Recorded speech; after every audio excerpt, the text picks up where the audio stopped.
Hello, I'm Ranjini Sivaswamy and I'm here with one question for Rakesh Godhwani.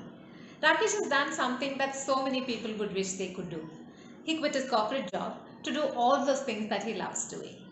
Teaching, writing, cycling, yoga and so much more. There's something striking about Rakesh's teaching experience. He does training and coaching for senior managers and startups. He teaches at IIM Bangalore. And his new startup is about creating meaningful learning experiences for teenagers. That's like almost the entire spectrum of the learning age group. I want to ask you, Rakesh, from your experience of teaching variety of people across age groups, what are some of those clues that you gathered about how we learn? Well, thank you, Ranjini.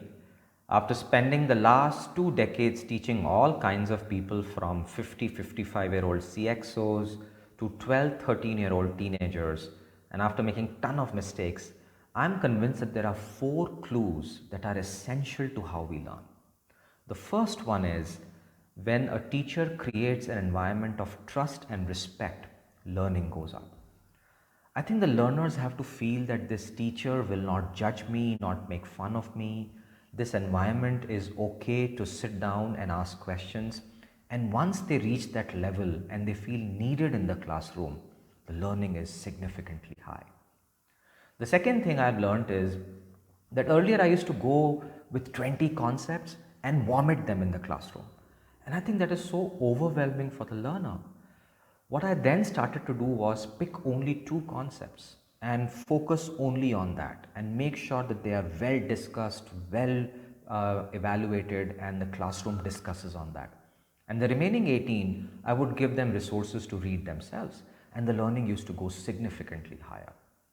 The third thing is that what I would do is on those 2 concepts that I've decided to teach really well, I would give them a quick activity and a quick dirty feedback.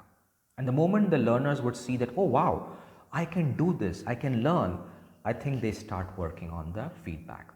And the final, which is the most important and has become a war cry from my side to all teachers out there, because this is the work we do at School of Meaningful Experiences, is that a teacher has to become a storyteller. You have to take your learners and take them from their boring, mundane, complex lives to the world of Harry Potter, to the world of the hobbits, to the world of Krishna Arjun, to the world of Akbar Birbal, to the world of Jesus Muhammad. And in that world, they'll start appreciating the world very differently. And I think we all have to work hard to take our learners to these new places because that's what learning is. So, to summarize, there are 4 clues I've learned. First, create an environment of trust and respect with your learners. Second, reduce the content significantly. Third, give feedback and activities on those concepts. And finally, and the most important, become a storyteller. That's when your learners are going to learn really high.